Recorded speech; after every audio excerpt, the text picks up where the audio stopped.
AITA for telling my wife her family knows about her overtime, making her panic? When she told me she was working overtime, I did not realize it was my life that was falling behind. I thought I knew what infidelity looked like, how to recognize it. The scent of a different perfume, nervous glances, a sudden need for privacy. I believed that if it ever happened to me, I would see it coming. I was wrong. My name is Reed, and for 5 years, I thought I had the kind of marriage people envied. Jasmine and I were not perfect, but we were solid. We were partners. I worked in logistics, managing supply chains for a mid-sized distributor. She was in marketing, climbing the ladder at a tech company downtown. We had plans, kids one day, maybe a bigger house, vacations to places we only saw in magazines. We were building something, or so I believed. The first crack appeared about 6 months ago, though I did not recognize it as such at the time. Jasmine started working late, not occasionally, but constantly. Monday nights became Tuesday nights, then entire weeks where I would eat dinner alone, sleep alone, and wake up to find her side of the bed still made because she had slept on the office couch. Or so she said. The text would arrive around 7 p.m., big project, honey, do not wait up. Another night, another text, the boss needs this ready for tomorrow morning. The overtime pays well. It is for our future. For our future. I clung to those words like a life raft. Because if it was for us, then the distance did not matter, right? The missed dinners, the canceled weekend plans, the fact that we had not been intimate in over a month. It was all justified if it meant we were building something better. But other changes started. Subtle at first. She began dressing differently for work. More structured blazers, more fitted skirts, heels I had never seen her wear. Now, she was putting on a full face of makeup to go to the office. Not just lipstick, but the whole production. Contouring on her cheekbones, a smoky eye, that luminous foundation that made her skin look flawless. And perfume. Not the light, floral scent she usually wore, but something deeper, more seductive, something that lingered in the air. When I asked, she brushed it off. I am representing the company in client meetings now, she explained with a nonchalant wave of her hand. I have to look professional. Professional. The intimacy drought continued. When I would try to initiate something, a hand on her waist in the kitchen, a kiss that lasted longer than a peck, she would pull away with excuses. I am exhausted, Reed, she would say, turning her head. I have an early meeting tomorrow, she would murmur another time. Can we just cuddle tonight? She would suggest softly. Except we would not cuddle. She would turn her back to me, her phone glowing under the covers as she tapped out messages she never showed me. I started noticing the phone thing more and more. She would smile at texts she would not let me see. She would take calls in another room, her voice dropping to a whisper I could not make out. And when I walked in, she would abruptly end the conversation. Gotta go. Talk later, she would say quickly into the phone. Then she would look at me with that same wide, bright, completely fake smile and add, work stuff. I was not an idiot. I had heard the stories. I knew the signs. Hell, I had seen enough movies to recognize a cheating spouse when I saw one. But to confront her felt like admitting defeat, as if the moment I accused her, I would have already lost her. So I stayed quiet. I watched, I waited, and I hated myself for it. One evening, after she left for another late-night project, I sat in the dark of the living room and made a decision. I was not going to ask her if she was cheating. I was not going to plead for the truth or beg for honesty. I was going to find out for myself. And if she was lying, if she was cheating, I was not just going to leave. I was going to make sure she understood exactly what she had destroyed. I got on my laptop and searched for GPS trackers. I found one with good reviews, discreet, with a magnetic mount, real-time tracking, 2-day delivery. I bought it without hesitation, without a tear, without drama, just a cold, calculated resolve. The package would arrive on Thursday. The tracker arrived in a plain brown box on Thursday afternoon, just as promised. Small, black, about the size of a matchbox with a powerful magnet on one side. I held it in my palm during lunch, feeling its weight, picturing where I would place it. Under the car, near the rear spare tire, somewhere she would never think to look. That evening, while Jasmine was in the shower, getting ready for another night of overtime, I slipped outside. The sun was setting, casting long shadows across our driveway. My hands were steady as I crouched beside her sedan and pressed the tracker firmly against the car's undercarriage. It snapped into place with a quiet click. I stood up, wiped my hands, and went back inside as if nothing had happened. She left at 6:40 p.m., giving me a light, automatic kiss on the cheek, the kind of kiss you give a roommate. "Do not wait up, honey," she said, grabbing her bag. "It is going to be a long night." I smiled back at her. "Good luck. I will save you some dinner." The moment her car turned the corner, I pulled out my phone and opened the tracking app. A little blue dot appeared on the map, moving through our neighborhood. I watched it trace the streets toward downtown where her office was. For a moment, I felt foolish, paranoid. Maybe I was wrong. Maybe she really was working late. Then the dot turned left instead of right, heading away from her office and toward the suburbs. My stomach lurched. I waited 10 minutes. The dot stopped moving, parked on a residential street I did not recognize. I grabbed my keys and drove. My heart was pounding so hard I could feel it in my throat, but my hands were not shaking. My vision was tunnel-focused. I had to see it. I had to know. 15 minutes later, I turned onto the street where her car was parked. A normal, single-story house, manicured lawn, porch light on. Everything looked ordinary. Except nothing about this was normal. I parked a block away and walked, sticking to the shadows. The blinds on the front window were cracked open just enough. The lights inside were warm, golden. I crept closer, my breath shallow, my pulse hammering in my ears. And then I saw them. Jasmine. In the bedroom with a man.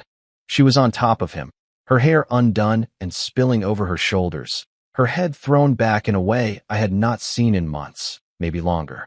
The man beneath her was older, maybe in his 40s, fit, with salt and pepper hair at his temples. I recognized him. I had seen him once when I picked Jasmine up from work. Her manager. The guy she had mentioned in passing. "Oh, Dominic," she had said that day casually. "He is harmless. Just my boss. Harmless." I stood there, frozen, watching them through the window like they were on a television screen, like this was someone else's life. Clothes scattered on the floor, his hands on her waist, his mouth on hers. The way she moved was urgent, desperate, alive. I could not look away. I could not breathe. My first instinct was to kick down the door, drag him out by the throat, and make him bleed, to scream at her, to demand answers, to burn everything down right then and there. But something stopped me. A voice in my head, low but firm. "No, not yet. If you do this now, you lose. You become the bad guy. You get arrested. She plays the victim. Think." I turned and walked back to my car. My legs did not feel like my own. I sat in the driver's seat, my hands gripping the steering wheel, and just breathed. In, out, in, out.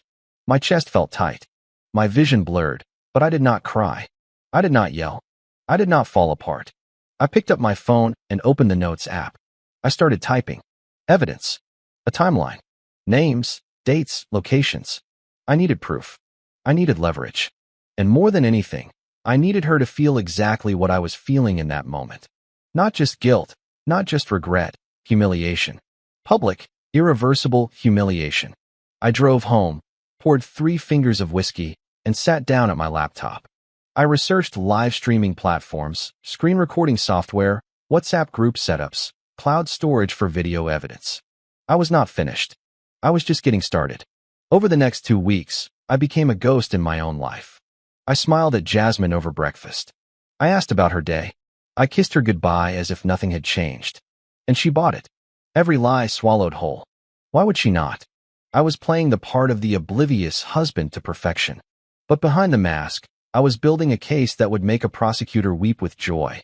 Every night she left for overtime, I tracked her. Same house, same time slot, usually between 7 p.m. and 10 p.m. I documented everything. Screenshots of the GPS data, cross-referenced with her work calendar, which was synced to our shared Google account. Rookie mistake. I even set up a spy cam app on an old tablet. I propped it up on my car's dashboard and recorded videos of her car arriving at his house, entering, and staying for hours. Irrefutable. I also went on her company's website and confirmed that the manager, Dominic Richardson, was listed as a senior marketing director. Married, 2 kids. His LinkedIn featured family photos. His wife, Joanna, blonde and smiling, holding their daughter on a sunny beach. I wondered if Joanna knew. I wondered if she would thank me later. But documentation was not enough. I did not just want evidence. I wanted an audience. I wanted the people she cared about, the people who thought she was a good girl, who believed she was incapable of doing wrong, to see exactly who she was, to witness it in real time. No, he said, she said. No excuses. Just the raw, undeniable truth. Jasmine's family was close-knit. Her parents, Lauren and Richard, were traditional Catholics, the kind who still went to Sunday Mass and believed in the sanctity of marriage. Her younger sister, Evelyn, idolized her. Her older brother, Hudson, was the protective type, the punch first, ask questions later kind of guy. They all thought I was lucky to have her, that I had hit the jackpot marrying their perfect daughter. I was about to shatter that illusion. I created a WhatsApp group, but did not send any invites yet. The title was Family Emergency, vague enough to get immediate attention. I added Lauren, Richard, Hudson, and Evelyn, Jasmine's two closest cousins, even her favorite aunt. 14 people in total. I drafted the message. Everyone needs to see this. I am sorry, but this is the truth. I did not hit send. Not yet. I was waiting for the perfect moment. I also tested live streaming platforms. I set up a temporary account. I streamed my own living room to make sure the video quality was decent, that the audio worked, that the link generated instantly. I rehearsed the timing. Start the stream, create the group, send the link, wait. I even wrote out potential responses. If anyone messaged me during the stream, I would be short, calm, factual. I would just say, watch the video. You will understand. No emotion, no hysterics, just the cold, hard truth.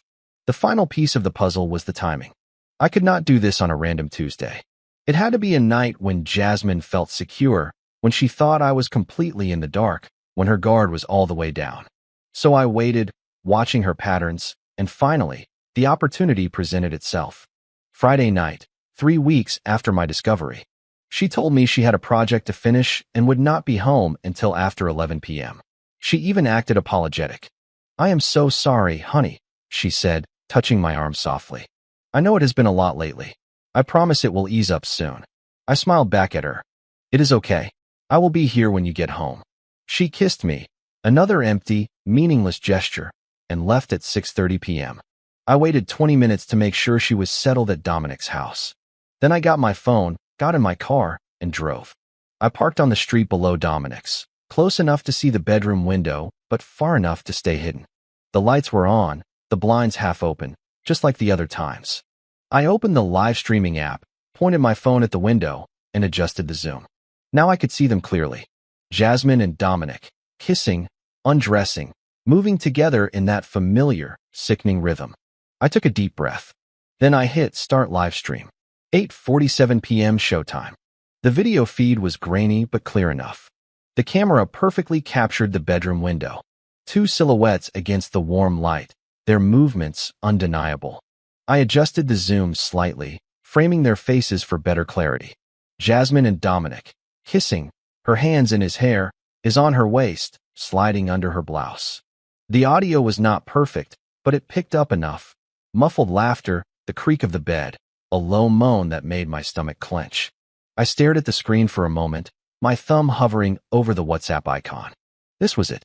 The point of no return. Once I sent this, there was no coming back. No explaining it away, no damage control. Done. I opened WhatsApp, created the group, and added all the contacts I had prepared. Lauren, Richard, Hudson, Evelyn, the cousins, the aunt, 14 people. I typed the message. Everyone needs to see this. I am sorry, but this is the truth. I pasted the live stream link. I hit send. 8:51 p.m. For a few seconds, nothing happened. Then the group chat exploded. Evelyn's message came first. What is this? Lauren's followed almost instantly. Read, what is going on? What am I looking at? Then Hudson, is that Jasmine? I did not reply. I just watched as the messages flooded the group, one after another, faster and faster. Richard's message was in all caps. Stop this nonsense. Stop it right now. Aunt Carmen typed quickly. Oh my God. Oh my God. Is this real? Cousin Sienna replied. I am going to be sick. The messages became frantic. Questions, denial, rage, horror. Lauren was calling Jasmine. Hudson was calling Jasmine. Evelyn was calling me. My phone was vibrating nonstop in my hand, so I put it on silent. I kept the live stream running. On screen, Jasmine's phone lit up on the nightstand. Once, twice, 3 times. At first, she ignored it, too caught up in the moment to care. But the calls kept coming. Vibration after vibration. She paused, annoyed, and reached for her phone. I was watching her through the window and, at the same time, seeing the reactions pour into the group chat as her world fell apart. She unlocked her phone.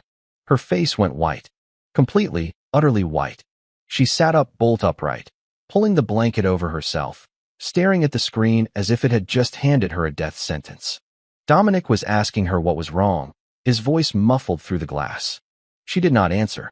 She just kept scrolling, reading, her mouth hanging open, her hands shaking. The group chat was now a war zone. Hudson wrote furiously, "Where the hell are you right now?" Richard's message was ice cold. "You have brought shame on this family." Lauren's came in all caps. "How could you do this, T.O. Reed?" Evelyn's text was desperate. "Jasmine, please tell me this is not real. Please." Jasmine finally answered Evelyn's call. I could not hear the conversation, but I could see her pacing, gesturing frantically, one hand pressed to her forehead. Dominic was already getting dressed, panicked, asking questions she was not answering. She was shaking her head over and over, tears streaming down her face. The messages kept coming. Jasmine was sobbing now, her whole body racked with pain. Dominic tried to calm her down, but she pushed him away. She scrambled to pick up her clothes from the floor, pulling them on with trembling hands, her phone still clutched in her fist. I stopped the live stream at 9:14 p.m., 23 minutes of footage. More than enough. I took screenshots of the group chat, which now had over 200 messages. Most of them condemning her, some of them cursing her. More from Lauren just saying, "My heart is broken." I saved everything to the cloud. Then I drove home. I did not speed. I did not blast music. I just drove. Hands steady on the wheel, jaw tight, my mind strangely calm. When I pulled into the driveway, I had 47 missed calls on my phone. I ignored them all. I went inside the house, locked the door, and started packing Jasmine's things. Clothes, shoes, toiletries, makeup, everything went into black trash bags. I worked methodically, room by room, until there was nothing of her left. I dragged the bags out to the front lawn, 7 of them in total, and left them there in a neat pile. Then I changed the locks. It took me 40 minutes. When I was done, it was 10:03 p.m. At 10:41 p.m., Jasmine's car pulled into the driveway. I watched her from the window. She got out slowly, like she was moving through water, and stopped short when she saw the bags. She just stood there, staring at them, her face pale in the streetlight. Then she walked to the door and tried her key. It did not work. She tried again. Nothing. She started banging on the door. "Reed, Reed, open the door. Let me explain," she yelled, her voice breaking. I did not move. "Please," she begged, her voice cracking. "I am sorry. I am so sorry. Just let me in. We can fix this." I opened the door just enough to look her in the eye. My voice was calm, flat, steady. "There is nothing to fix. We are done. Get your things and go." She tried to push past me, but I blocked her. "Reed, please," she started, her voice rising in panic. I cut her off. "No, you do not get to talk. You do not get to cry. You made your choice. Now live with it." I closed the door. She stayed there, screaming, pounding on the wood, begging, sobbing. "You have ruined my life," she cried from behind the door. "You humiliated me in front of everyone. How could you do this?" I walked away. I did not look back. Eventually, the pounding stopped. I heard her car start. She drove away. I sat on the couch in the dark, staring at nothing, the silence louder than anything she could have said. The next 72 hours were chaos, but I remained in the eye of the storm. Jasmine tried everything. Texts, calls, emails. One text read, "Reed, please, we need to talk. I made a mistake. I can change. Please do not do this." I blocked her on everything. Phone, social media, email. I did not want an explanation. I did not want an apology. I wanted her gone. Her family, however, reached out. Lauren called me the next morning, Saturday, crying so hard she could barely speak.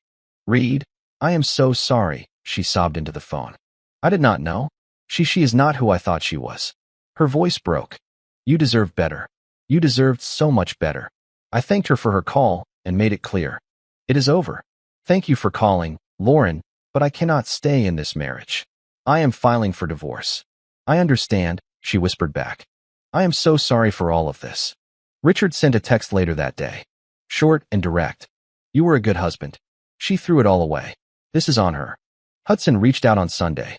His message was supportive. You did the right thing, man. I cannot believe she did this to you.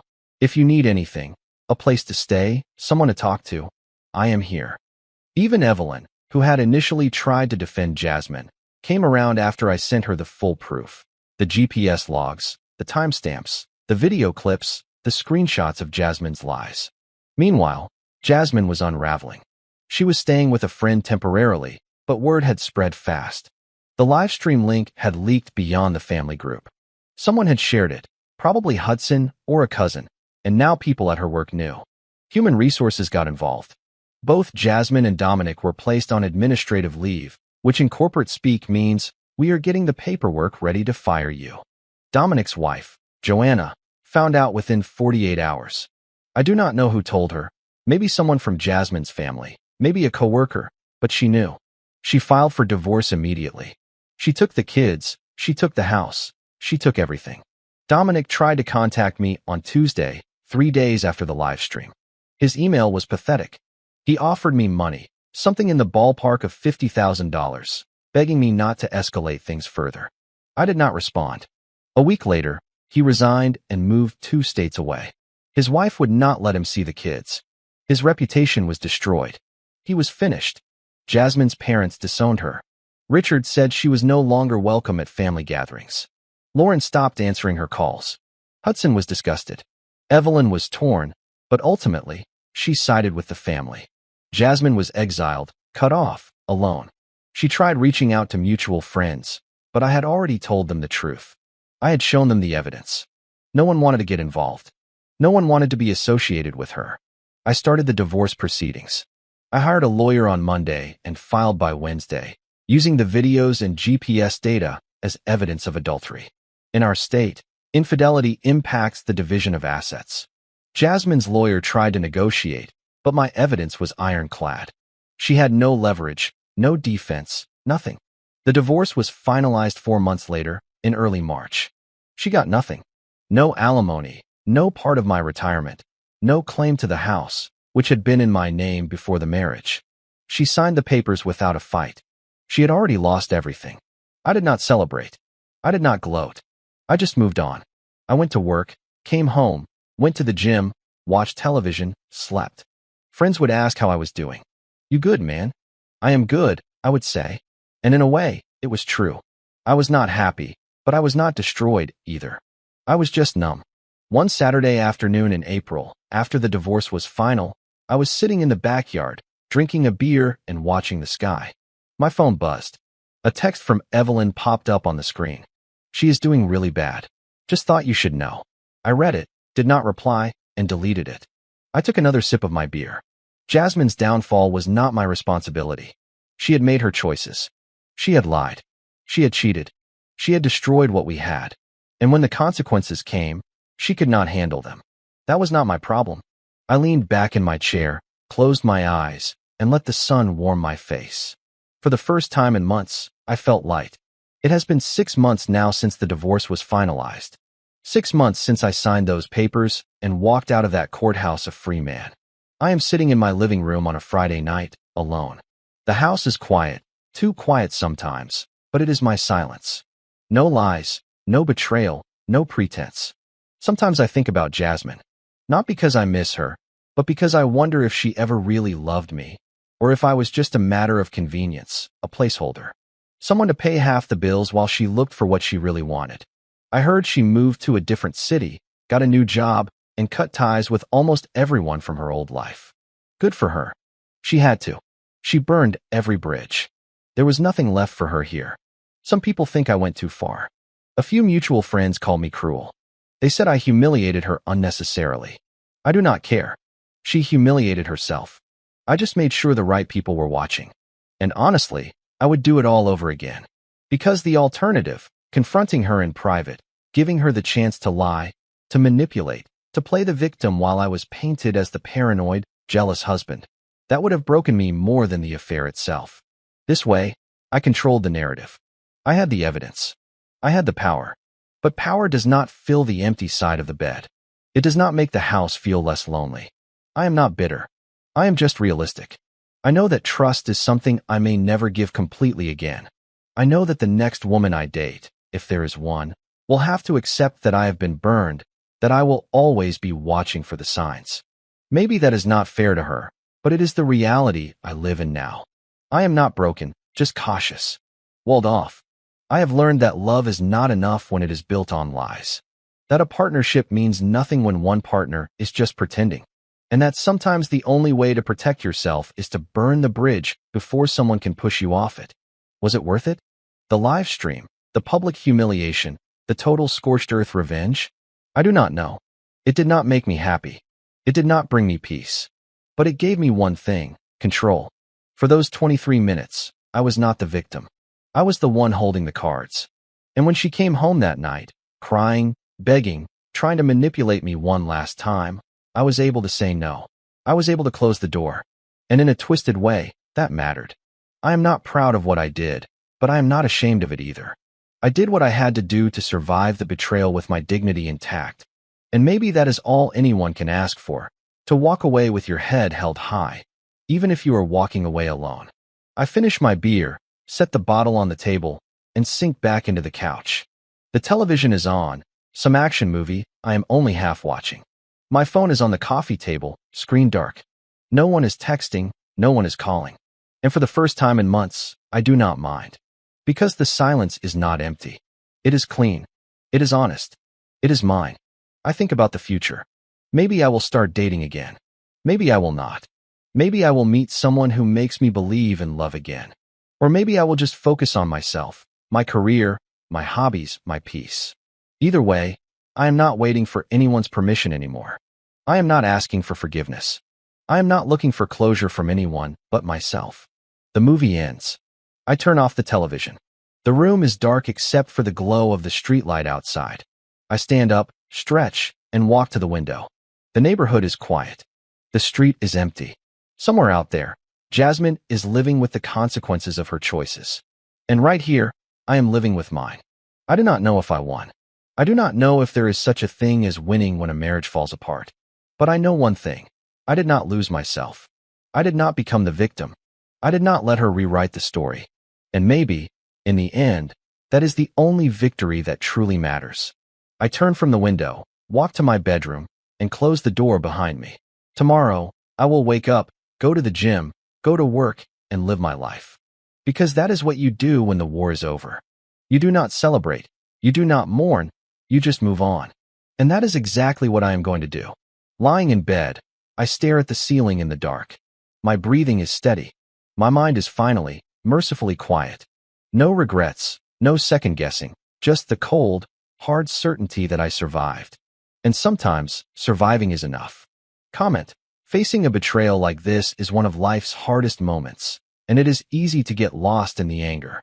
But perhaps the most important lesson here is not about revenge, but about reclaiming your own truth and dignity.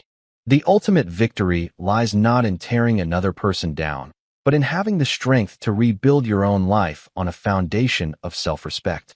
No matter what storms you face, always choose yourself and the path that leads back to your own peace. If you like the stories, don't forget to leave a comment and support the channel by subscribing. See you in the upcoming stories.